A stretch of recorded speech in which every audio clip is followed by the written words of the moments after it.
I'm Chloe.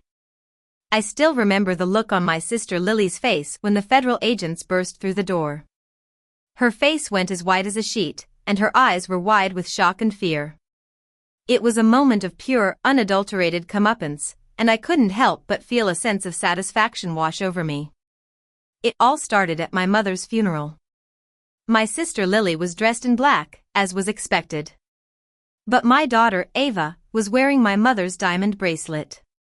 That bracelet was the first sign that something was different. It was a clue that my mother had left her entire estate to Ava. Not to me, not to her other daughters, and certainly not to the grandchildren who only showed up on birthdays for a quick selfie and a slice of cake. My mother had a beach house in Miami, a vast investment portfolio, and an antique collection that was worth a fortune. In total, it was nearly $18 million. Why would she leave it all to Ava? Well, it was simple. While the rest of us treated my mother like a burden, Ava treated her like a queen. She would brush her hair, read her favorite novels, and sit beside her on the nights when she was afraid to die alone. When the will was read, Lily nearly choked. "That belongs to the family," she hissed. Ava just smiled and said, "Grandma already decided who her family was." Lily's smile turned into a scowl, and I could see the wheels turning in her head. A week later, Lily invited Ava to her house, claiming she wanted to make peace. But when Ava arrived, she found 2 attorneys, a stack of legal documents, and her cousins blocking the door. "Sign," Lily said. "Or this gets ugly." Ava was trembling, surrounded by them.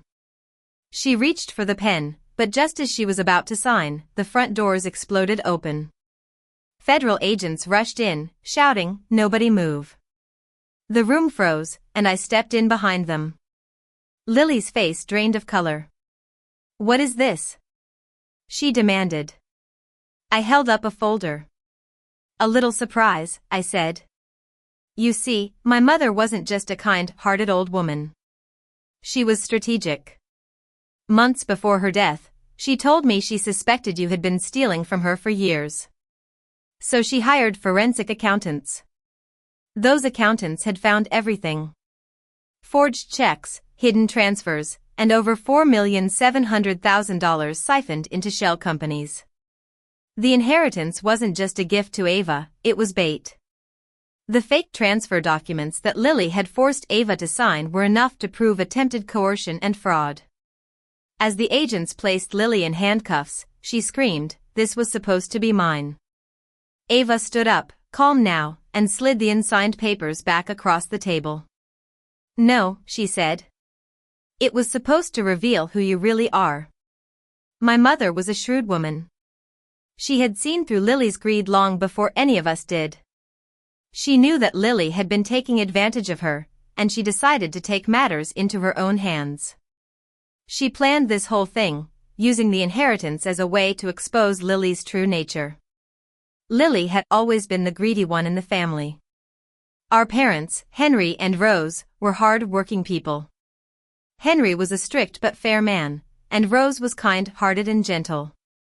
They had built their wealth through years of hard work and sacrifice. But Lily was never satisfied. She always wanted more, and she didn't care who she hurt to get it.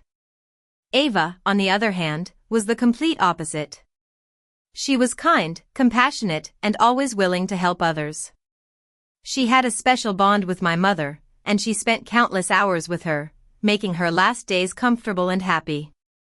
I remember when Ava was a little girl, she would sit on my mother's lap and listen to her stories. My mother would tell her about the old days, about how she and my father had built their life from scratch. Ava would look at her with wide, innocent eyes. My mother was so proud of Ava, and she knew that Ava was the one who truly deserved her inheritance. Lily, however, was blinded by greed. She thought that just because she was family, she was entitled to the money. She didn't understand that my mother had made her decision based on love and kindness, not blood relation. After the agents took Lily away, Ava and I sat in the room for a while, just taking in what had happened. "Grandma really knew what she was doing," Ava said. I nodded. Yes, she did.